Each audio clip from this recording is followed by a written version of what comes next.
Every club, every day.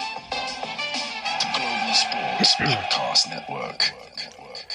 Hello, Spurs family. Welcome to another episode of Daily Tottenham, your one-stop daily podcast for all things Tottenham Hotspur on the Global Sports Podcast Network.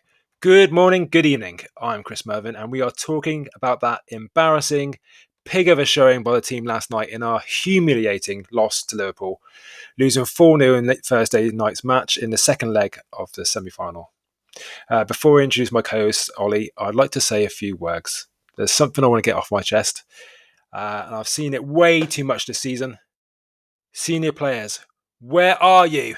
Where is your passion? Where is your want and will to win? Where is the leadership on the pitch? And where is the pride in the badge? Having the absolute honour to put on the white shirt of Tottenham Hotspur Football Club. Too many times this season you have gone missing. You have disappeared in big games. In fact, even in not so big games. In the words of my brother in a message he sent me this morning, I've got more fight in me and would play better than 80% of the team and would turn up and play for a pasty after the match in payment, not the 75,000 or 100 grand a week. No shots on target, limp, without ambition, scared. To dare is to do. Well, there weren't many daring and very little doing in that match. Ollie, am I right? Am I still emotional after having endured yet another false dawn and death by misguided hope? Talk to me. You are 100% correct. We have been, all season, we've been let down by the senior players, and I don't really remember a time where they've turned up when we needed them, really needed them. And we've just been relying on the likes of Archie Gray and Bergvall, which is embarrassing. And once again, Tottenham have let us down. Too much weight on their shoulders, buddy. 100%. The whole midfield. I mean, Sar's a young lad, so I'll try and get him out of it, although he was anonymous as well, to be honest. Yeah. And we'll talk about whether he should be started at him in a minute. But, I mean, Sonny as a captain, it's not working. He hasn't got it on the pitch anymore. No. He's on the way. Maybe off the pitch, he has it. Yeah, great around the club. Lovely guy. But not on the pitch. You want a guy that will get the team going, get the crowd going. You want someone to steam into somebody just to show the team that you want to win this game. And Son isn't that guy. Well, the first, whatever level you play at, whether it be whatever sport, whether it's football, rugby, your first contact with the other team, the other player on the other team is important. It sets a tone for the rest of the match. Yep. And we were just limp. The whole in Bentancur. The worst one, Bissouma. And I say Bissouma because I don't know who he is. Where's he gone? That midfield, I haven't seen three players play that badly in midfield for us for a long, long time. Bentancur, that might be the worst I've ever seen him play. Bissouma, gone missing in a big game once again. And Sar, I think he was playing in front of them, Bissouma and Bentancur. And I just feel like he wasn't able to do that role at all. And I don't think he's been asked to do that ever before. I just think we should have played Bergvall because he gets stuck. About to say that, mate. Exactly. He gets stuck in. Yeah, say it from the... He's got to drive forward. No one was driving forward into that space. And don't get me wrong.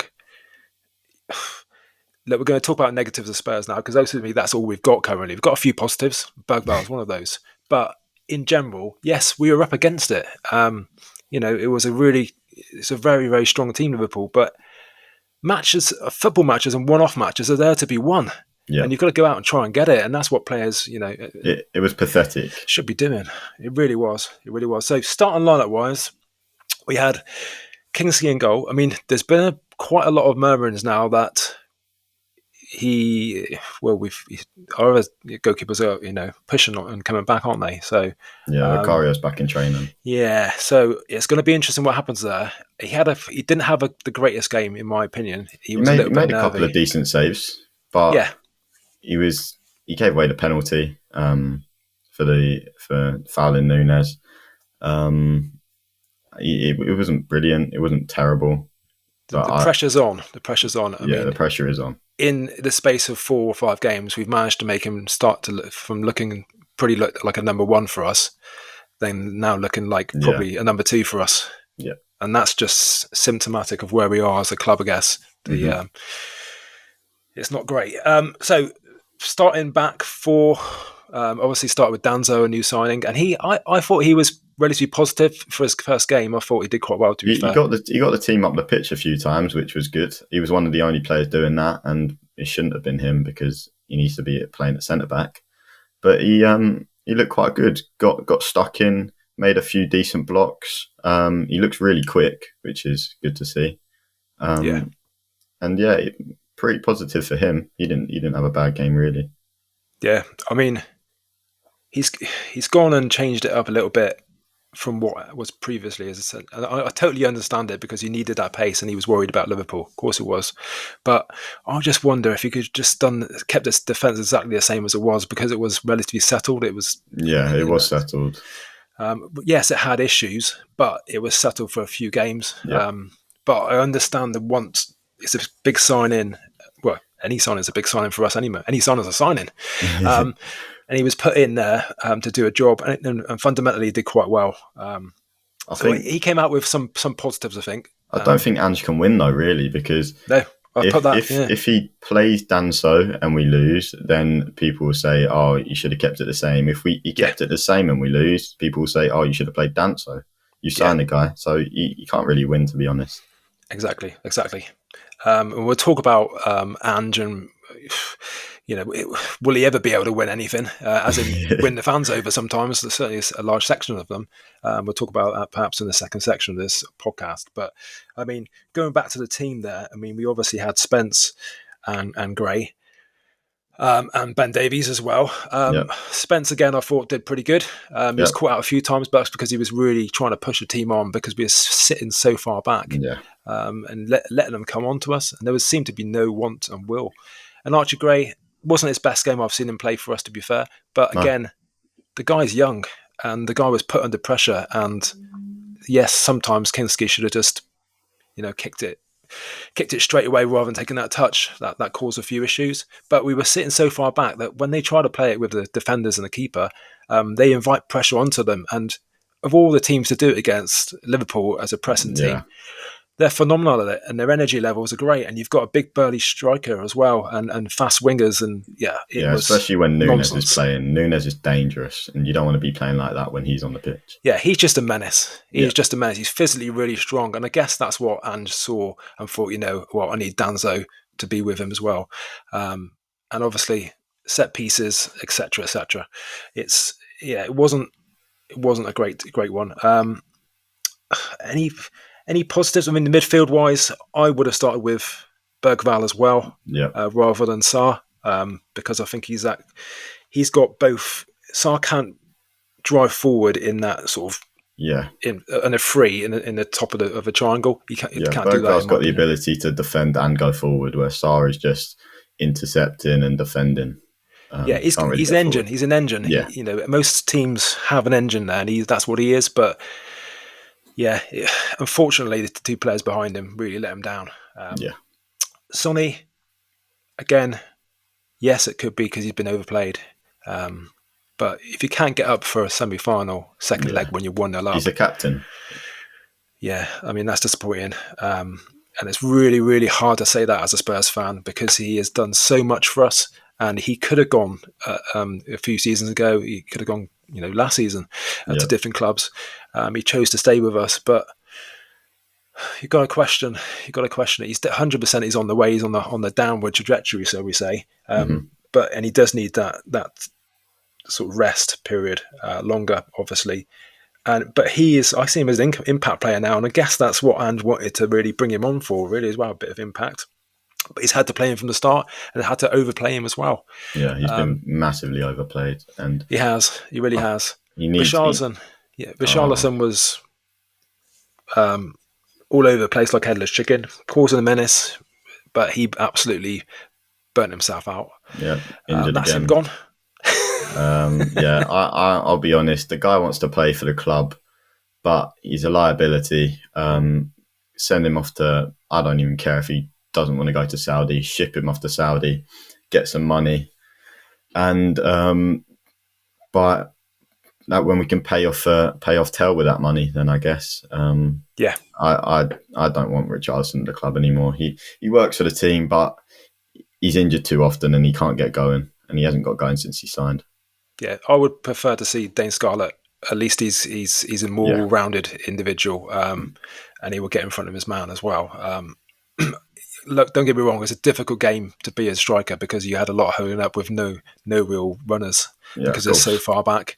Kulusevski, he did his best, but you had to laugh when we broke and it was two players. He was one of the players going up. There was one moment where no one was coming from midfield. He was literally stuck in the corner, and he somehow still managed to win a corner. He did really well, but he's skillful. But it was like watching someone in the last 10 minutes of the match trying to waste time. Put it to the corner and run down there, and it was shocking. It really was. Really, really missing Solanke. 100%. Such a shame he got injured. Oh, such a shame. So obviously 1-1 at half time. Then it got a bit worse. Mistakes, usual silly mistakes. And we are often the product of our own misdoing, unfortunately. So we had basically a missed ball. The passing was really rubbish from the back. That caused that first goal, and then obviously we had the penalty as well, where we were caught.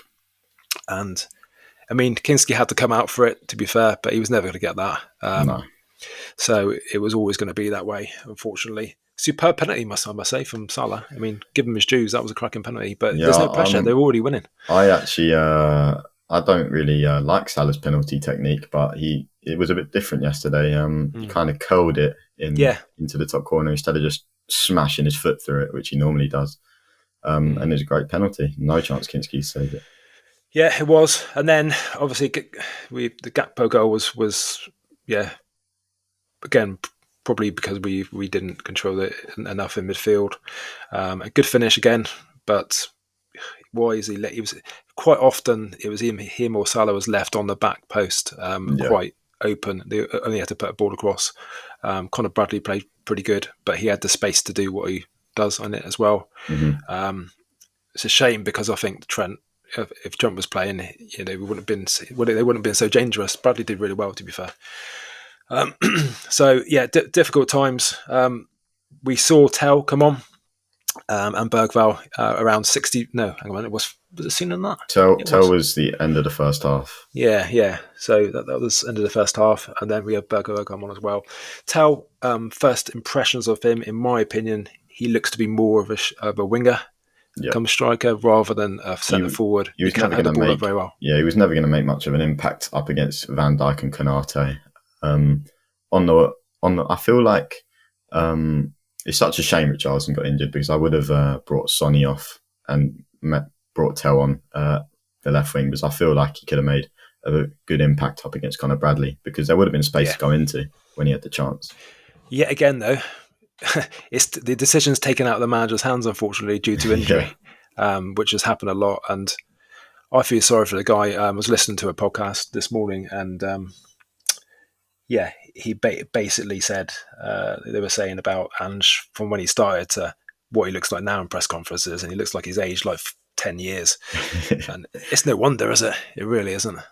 I mean, we've got 10 senior players missing, and I'm trying not to get too annoyed about the result because of stuff like that. And Liverpool are the best team in the world. I don't think there's any doubt about that. Top of the Champions League, top of the Premier League, in the final of a cup already. So I'm trying not to get too annoyed, and I just wonder what it would have been like if we had players available like Solanke, Romero, Van der Ven. Yeah, I think it's there's so many questions and they'll never be answered. After the break, we'll speak about a little bit more about this, about Ange, and was it purely the players on the pitch? Maybe it was Ange as well. We'll have a discussion after this.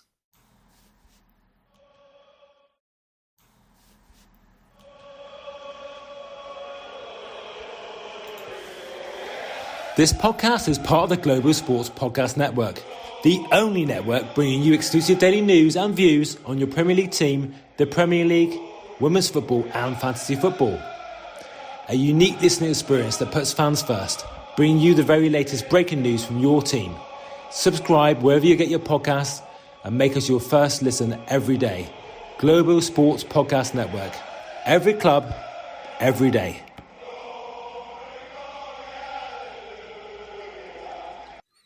Welcome back. Right, so going into the match, everybody was full of optimism. You wouldn't be a Spurs fan if you didn't have hope, because that's the only thing we've got to hold on to, of course. I might even get it tattooed on me. A one-goal lead is a one-goal lead, and it was there for the taking, in my opinion. Yes, as we said before, Liverpool are a very, very good team. Yes, it was going to be a tough ask away, but why did it not even turn up? Ollie, whose fault is it? Is it solely the players? I personally have sympathy with Ange. You look at the bench, but yeah, the two benches there, yes, we had not much on there, but it was lost by the players on the pitch, wasn't it, mate? And would you blame Ange at all, or for this particular one? I'm going to really struggle to blame Ange. Maybe just Bergvall for Sarr, but that's all I would have really done. What else could he do, really? Yeah, he didn't have the option to play anybody else, really. I mean, I blame the players. The players on that pitch didn't turn up. Majority of them, especially the senior ones, and I just feel bad for Ange because he's getting all the heat, and there's not much the guy can do. Yeah, I think you're exactly right, mate. As per usual, we always sing on a relatively the same hymn sheet was as good, but I mean, yes, things went awry. The team wasn't doing what he wanted them to do, but he's putting the players out there, which are the players best fit for the job, with respect to the bench and with respect to the young players who came on when we were in Europe. He's not going to put them on the pitch against Liverpool. No. Not going to. They'd be overruled. It's just silly thinking that he could have changed much on that particular match from the bench he had, and he had to go with what he had. To be fair, my one criticism again, it probably comes down to the lack of captains and leaders on the pitch as well. And you spoke about it, Ollie. Anyway, you want someone to grab the game by the scruff of the neck. Yeah, you want someone to be vocal, and maybe that's a Vicario. He's in that leadership group. Maybe he's the gobby one because every team needs it to call people out and really cause a bit of a ruckus. I mean, because we haven't got that, and Ange, as we discussed before, Ange won't do that. We don't think he was going to do that. And if he hasn't got if he's got the same type of people around him, Ryan Mason and the rest of the coaching team, and they're very like, oh well, this is how we set it out, and keep calm and take your time, and we'll get back into the match. Sometimes that's not good enough. You need to rile people sometimes, and that hasn't happened by the looks of it. It came out that Bentancur, he went straight down the tunnel and didn't go to the away fans, and Bergvall, one of the youngest players in the team, was telling Bentancur to go over to the away fans. That just sums up the leadership right now. And it came out earlier in the week that apparently Bentancur was being seen as a senior leader in the team, and that doesn't look like a leader to me. If an 18-year-old is telling you, or a 19-year-old now is telling you to support the away fans. Yeah, regardless if you've had you're not very happy with your own match, you've got to be mature enough to know actually, right, there is something else you can do. You can rally the team from the sidelines when you're taken off. You can go and support those fans who were still left, because a lot of fans left early. And to be fair, that long journey, I don't blame them. If you're going to go up there and you see you pay a lot of money to watch your team, and the team doesn't in general turn up, we've said every match this season, the same players who have done all right stood out, and it's those three players: Spence, Gray, and Bergvall, and that is generally, apart from one or two others, sometimes that's generally what it is. And crikey, we need more. It's not. Yeah, it's. Is it from the top? I personally would like to see. I think there's massive uncertainty and feeling in the team currently, and that does stem from the manager's situation because of the performances and the results which the team have got. So I personally would like them to come out and confirm that Ange will stay to the end of the season. And not every Spurs fan is going to want to hear this. But there's a reason behind the madness. It's because it forms a stability there. And right, okay, we've got Ange to the end of the season. we're going to push ahead. It creates a bit of a, wait, Ange's here, he's the boss. It stops anybody who perhaps in the team is having a few second thoughts about Ange, because you've got to play for the team, or else you won't be playing, mate. And fundamentally, it gives, if things don't work out, it gives the club time to go and get the right manager. But in saying that, I would like to see a whole change at the top. This is a totally different conversation, but it comes from the top. If you've got a football man who is football through and through, and he breeds excellence and really positivity through the team from the top, people follow those people and they want to work hard for the manager and the owners, and they want that success. You only have to look at the successful teams of the past, and that always happens. And it comes back to having people in positions who are not football people. And, how embarrassing that you're tracing all these different players and you send your person over who is in charge of recruitment and he can't get a deal done. And then, and then Levy has to go over and he can't get a deal done. You know why? Because they don't believe what he's saying. And they don't believe in the project. One phone call from Ange. One phone call from Ange, the actual football guy, and he signs. Mm-hmm. That goes for me a long way, and it just backs up what I think about the setup of Spurs in general currently. We're just not in a good place, and there's talks a day or so ago about having to take over £4 billion, etc., etc. Great, let's get on and do it.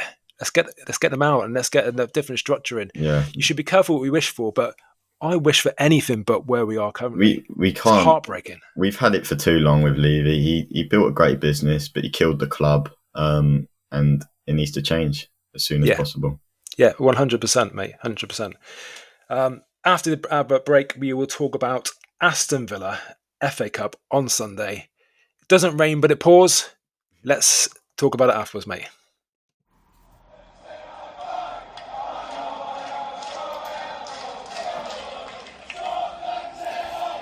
Do you have a story to tell that the world needs to hear? Have you struggled with reaching new audiences to engage with your story? It might be time for you to start a podcast. Let me tell you about a platform we use here at Global Sports Podcast Network. Zencastr makes it easy to start a high-quality podcast built for growth from day one. With 4K video recording from your phone and AI editing that automatically removes ums, ahs, your nose, and 20 other speech patterns, Zencastr makes it super easy to start a podcast that sounds great. Ready to tell your story? Check out the link in the show description to learn more about Zencastr.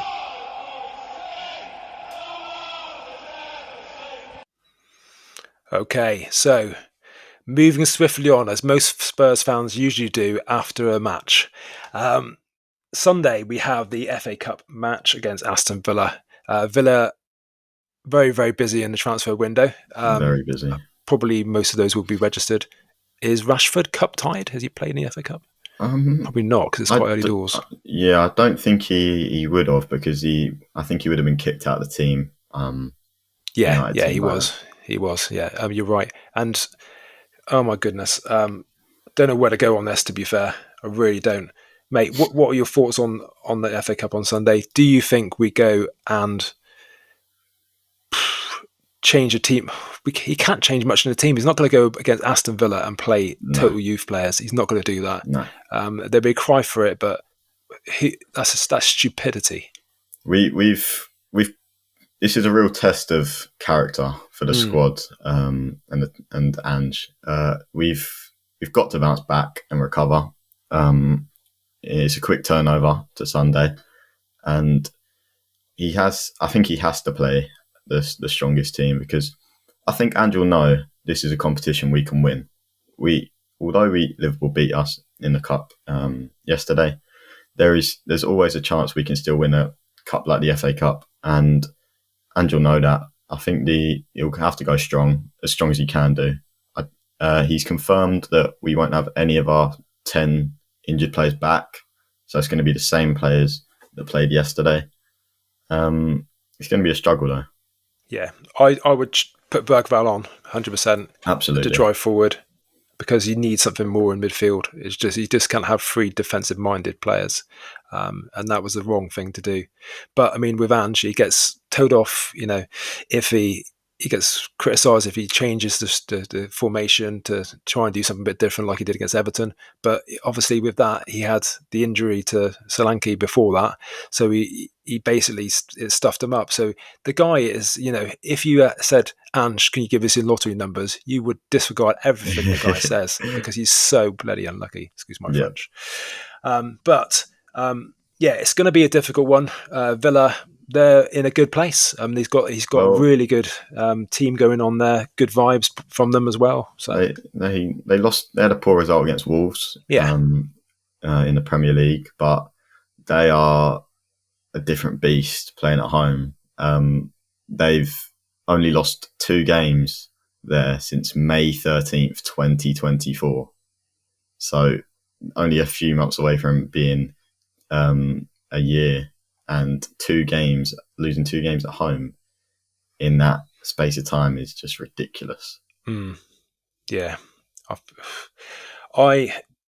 So we're going to go to the same team. Anybody you expect to be in the Liverpool team, the Aston Villa team who aren't usually in there? The new signings, perhaps? Because it's a cup, I think they're going to probably chuck in a lot of the new signings. I think Kasabi will play. He's going to score after rejecting us about 5 times. Unless, I think Rashford. Get your money on now, people. Rashford, Marlon, the guy who came from Dortmund, he'll play. Maybe he's good. Asensio from PSG. I think he'll chuck in a lot of the new lads. I think Onana, he's come back from an injury. He's a bit of a threat. He'll be all over the pitch. I think it'll be a strong team, but a rotated team. Yeah. I mean, even playing the team we played last night, or even obviously when we ended in last night, because we won't have Richarlison because he's injured, we should still compete. There's no reason why we can't compete. And that's the frustrating thing. Yeah. And I wouldn't mind if they went out there, they competed, it wasn't going right, they put a few of the Ajayi and stuff like that on later on in the match just to see if it can do anything and resolve it. As long as a team competes and it's in the game. I just want to see them fight for the badge. Yeah. So we can ask for at the end of the day. Yeah, I mean, the phrase Tottenham till I die, I mean, all Spurs fans are. Some of them are Tottenham until 75 minutes currently, and they go home. But you could absolutely understand that as well. So it's going to be an interesting watch. What do I do? Predictions. Wow, it could literally be anything. I'm going to keep it positive. I'm going to go 4-2 Spurs. That might be shocking, but I have a strange belief that we're going to beat Villa. We beat them 4-0 and 4-1 in the last 2 meetings, so done pretty well against them recently. I think we're going to, as long as he plays Bergvall or somebody central which can drive forward. Kulusevski, possibly. Yeah, Kulusevski, but who are you going to put on the right? Tell. And then start Dane Scarlett. Okay. Yeah. Sonny needs a rest. Possibly start more. Big match for him to start in, to be fair. I'm not sure he's major ready for that, but even so, you've got Sonny and Moore on the left. Tell has got enough legs to be able, and he's young enough to be able to stay all the way on the right. Yep. Dane Scarlett central, and Kulusevski, but you wouldn't be able to fit Bergvall in. And you can play Bergvall as the 8 and Kulu as the 10. Okay, so who's missing? So Bissouma's out, yeah. Yeah, for me. So you play Bentancur. Yeah. Fair enough. The defence picks itself because it has to. Well, in saying that, Van der Ven might be back. He's not injured. He's just being slowly put into the team, so he might be on the bench. Might start. It goes down to what's more important, doesn't it? Yeah. A FA Cup run, or do we improve our league position?